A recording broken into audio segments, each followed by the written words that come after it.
কয়েকদিন আগে একজন বক্তাকে দেখলাম, বক্তার গায়ে হাত তুললো কমিটি। এই অবস্থা যদি আগামীতে থাকে, এটার প্রচলন যদি শুরু হয়, আগামী দিনের অবস্থানটা কি হবে? এখন তারা বলছে বক্তা ৬০,০০০ টাকা নেবে। তো আপনি বললেন কেন আপনি ৬০,০০০ দিবেন? ইয়া আইয়ুহাল্লাযীনা আমানু আউফু বিল উকুদ, এটা চুক্তি করছেন, এটা পূরণ করেন। এখন বক্তারা যদি আপনি বলতেন না আমরা ৬০,০০০ দেব না, আমরা ৬০০০ দেব, তাইলে তো হয়তো বক্তা যেত না। আমি মাগরিবের আগে ওয়াজ করে আসছি ওই টঙ্গী গাজীপুর কেন্দ্রীয় ঈদগাহ ময়দানে। মাগরিবের পরে আমি একটা টাকাও সেখান থেকে নেই না, ওটা দিয়ে আসছি। এই মাহফিলে আসছি, হুজুর বলতে পারবে ১ টাকা আমার আগে দিচ্ছে? দিছেন? ১ টাকাও তো নেই নাই, এটা বইলেই তো আসছি। তো এখন ওনারা যদি আপনারা বলতেন যে হুজুর আপনারা ৬০,০০০ দেব না, আপনারা ৫,০০০ দেব, হুজুর হয়তো যাইতোই না। মেহমান নিয়ে অপমান করার তো কোনো মানে হয় না। এই জন্য না পারলে নাই, আলেমদেরকে দাওয়াত অপমান করবেন না। আমার মুসলমান ভাইরা, আমার মুরব্বী বাবাজিরা, কিয়ামতের ময়দানে আলেমদেরকে যারা ভালোবাসবে, আল্লাহ তাদেরকে ভালোবাসবেন। আলেমদেরকে যদি মোহাব্বত না করতে পারেন, আপনি মনে করে নিবেন আপনার ভিতরে নাফাকি আছে, আপনার ভিতরে মুনাফিকি আছে। আর মুনাফিক যারা হবে, কিয়ামতের ময়দানে আল্লাহ রাব্বুল আলামিন বললেন ইন্নাল মুনাফিকিনা ফিদ দারকিল আসফালি মিনান নার। ওগো নবীজি, কিয়ামতের ময়দানে এই মুনাফিকরা থাকবে জাহান্নামের সবচেয়ে তলদেশে, সবচেয়ে নিকৃষ্ট আযাব তাদের হবে। নাউযুবিল্লাহ বলেন। আর ওয়ালান তাজিদ লাহুম নাসীরা, কোন সাহায্যকারী তার ব্যাপারে আপনি খুঁজে পাবেন না। এমনকি নবী নিজেও যদি কিয়ামতের মধ্যে তার ব্যাপারে সুপারিশ করে, আল্লাহ সুপারিশ মঞ্জুর করবে না মুনাফিকের ব্যাপারে। এবার আসেন, আল্লাহর নবীর বিরোধিতা যারা করলো, আল্লাহ বললেন ওগো নবী, আপনার বিরোধিতা যারা করবে এরাই ধ্বংস হবে। কারণ এই তামাম পৃথিবীর আকাশ জমিনের একাচ্ছত্র মালিকানা কার? জোরে বলেন কার? তাবারাকাল্লাযী বিয়াদিহিল মুলক ওয়া হুয়া আলা কুল্লি শাইইন কাদির।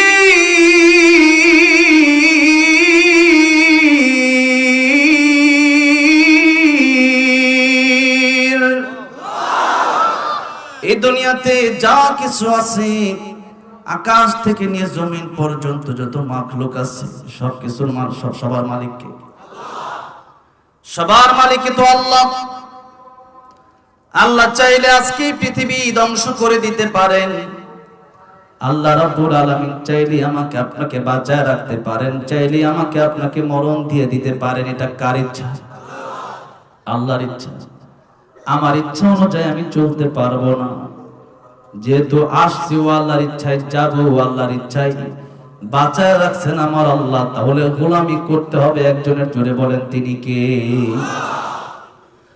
আল্লাহ রাব্বুল আলামিন সূরা রহমানে বললেন ইয়া মাশারাল জিন্নি ওয়াল ইনসি ইন ইসতাতা'তুম আন তানফুযু মিন আকতারিস সামাওয়াতি ওয়াল আরদি ফানফুযু লা তানফুযুনা ইল্লা বিসুলতান ফাবিআইয়ি আলাই রাব্বিকুমা তুকাযযিবান। হে মানুষেরা, জেনেরা, আমার গোলামি, আমার হুকুম, আমার আইন যদি তোমাদের কাছে ভালো না লাগে, বের হয়ে যাও আমার বাড়ি থেকে, আমার আকাশ জমিন ছেড়ে তোমরা বের হয়ে যাও। আপনাদেরকে জিজ্ঞাসা করতে চাই, বাংলাদেশ ছেড়ে ইন্ডিয়া গেলে কি আল্লাহর আকাশ জমিন ছেড়ে দেওয়া হবে নাকি? ইন্ডিয়া ছেড়ে আমেরিকা গেলে কি আল্লাহর আকাশ জমিন ছেড়ে দেওয়া হবে নাকি? তামাম পৃথিবীর একাচ্ছত্র মালিকানা কার? আল্লাহ।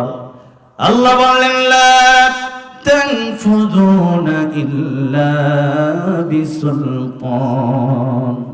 আমি আল্লাহর আকাশ জমিন ছেড়ে বের হয়ে যাওয়ার মতো কোনো জায়গা তোমাদের নাই। সুতরাং আমার আকাশ আমার জমিনে থাকতে হলে আমার গোলামি মানতে হবে। কোন বাপ দাদা কোন দুনিয়ার মানুষের তৈরিকৃত ধর্ম মানা যাবে না। এবার নবীজি দাওয়াত দিলেন, তারা মানল না।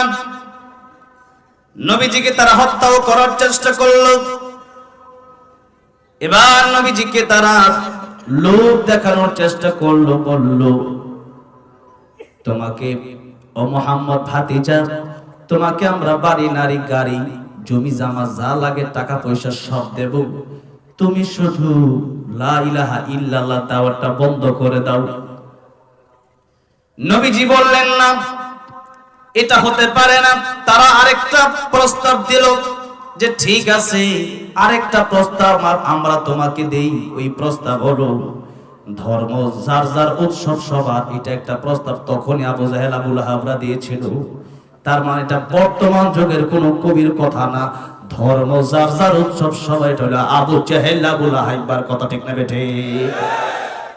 বর্তমানেও যারা বলে ধর্ম যার যার উৎসব সবার, এরা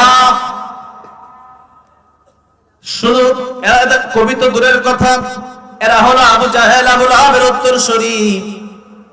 কারণ ধর্ম যার যার উৎসব সবার কবিতা বানাইলে কবিতা হয় না। তাহলে ওইটাও তো কবিতা বানানো যায়, বিয়া যার যার বউ সবার। ওটা এই কবিতা বানাইলে কেউ মানবে? কেউ মানবে না। খেত যার যার ফসল সবার, এই কবিতাও তো কেউ মানবে না। আয় যার যার টাকা সবার, কেউ মানবে নাকি?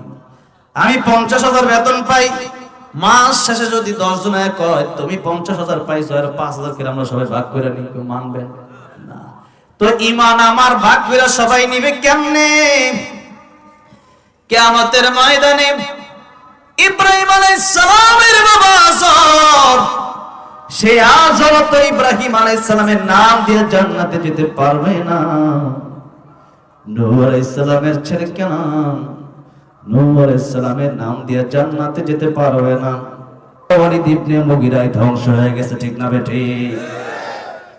ঠিক তেমনি ভাবে এই বাংলাদেশ সহ সারা পৃথিবীতে মুসলমান সহ মুসলমানদের আমি আল্লাহর কোরআনের পক্ষে যারা কথা বলল, আল্লামা দেলোয়ার হোসেন সাইদি, আল্লামা মামুনুল হক, মুফতি আমির হামজা, মাওলানা সাখাওয়াত হোসেন রাজি, খালেদ সাইফুল্লাহ ইউবি, রফিক মাদানী, যারা কোরআনের পক্ষে এতদিন কথা বলেছে, তাদেরকে স্বৈরাচার হাসিনা বছরকে বছর, যুগকে যুগ কারাগারে তাদেরকে বন্দী করে রাখলো।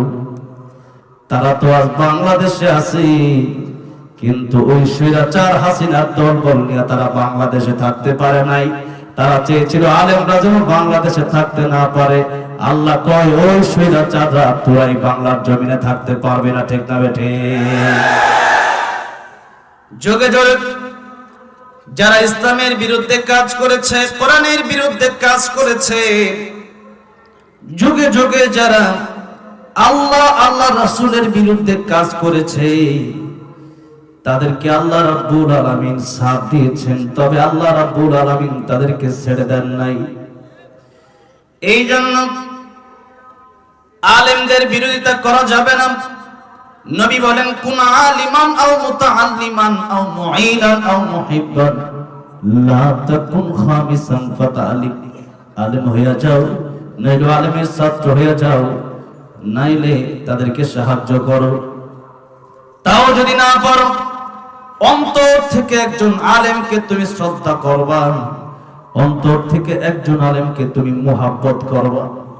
তাও যদি না করো, আলেম দেখলে যদি চুলকানি শুরু হয়ে যায়, আলেম দেখলে যদি তোমার গা জ্বালা পড়া শুরু হয়ে যায়, খাসিরাত দুনিয়া ওয়াল আখিরা, এই দুনিয়াতেও তুমি ধ্বংস হবা, পরকালেও তোমার জাহান্নামের আগুনে জ্বলতে হবে, কেউ বাঁচাতে পারবে না, ঠিক না বেঠি? আজকে অনেক লোকই আছে নামে মুসলমান হয়েছে, কাছে মুসলমান হতে পারে নাই।